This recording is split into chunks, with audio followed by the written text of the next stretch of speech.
24 ফেব্রুয়ারি 1977 Chittagong সেনানিবাসের east Bengal রেজিমেন্টের নতুন ক্যাডেটদের শিক্ষা সমাপনী কুচকাওয়াজ অনুষ্ঠানে ভাষণ দানকালে সেনাপ্রধান ও প্রধান সামরিক আইন প্রশাসক মেজর জেনারেল জিয়াউর রহমান বলেন, শৃঙ্খলা, আনুগত্য ও আত্মবিশ্বাস ছাড়া বিশ্বে কোনো জাতি উন্নতি করতে পারে না।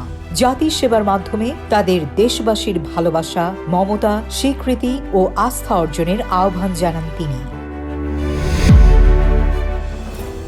24 ফেব্রুয়ারি 1978 পটিয়ার এক বিশাল সমাবেশে প্রেসিডেন্ট জিয়াউর রহমান বলেন, সামগ্রিক উন্নয়নের লক্ষ্যে দ্রুত গতিতে দেশ গড়া এবং জনগণের উন্নতির জন্য আমাদের আরও ঐক্যবদ্ধ হতে হবে। তিনি বলেন, দেশকে পুনর্গঠিত করতে হলে জনগণের মধ্যে মত পার্থক্যের কোনো অবকাশ নেই।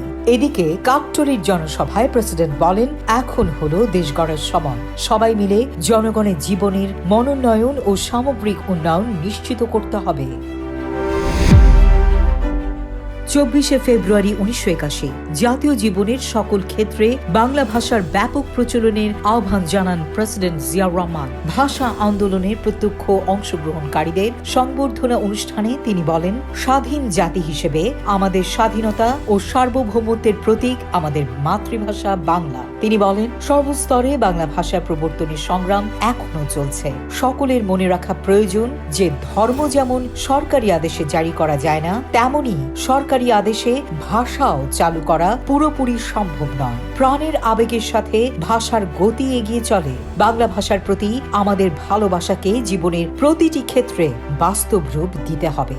জিয়াউর রহমান বলেন, জাতিগতভাবে, সামাজিক ও রাজনৈতিক ক্ষেত্রে অগ্রসর হলে আমাদের ভাষা পূর্ণ সম্মান লাভ করবে। 24 ফেব্রুয়ারি 1981 শিল্পকলা একাডেমিতে জাতীয় যুব সম্মেলনে বক্তৃতাকালে প্রেসিডেন্ট জিয়াউর রহমান বলেন, যুবকরাই আমাদের মূল শক্তি। দেশের 2.5 কোটি তরুণ তরুণীকে সংগঠিত করে স্বনির্ভর জাতি গঠনের কাজে লাগানোর উদ্দেশ্যে প্রতিটি গ্রামে যুব কমপ্লেক্স গড়ে তুলতে হবে।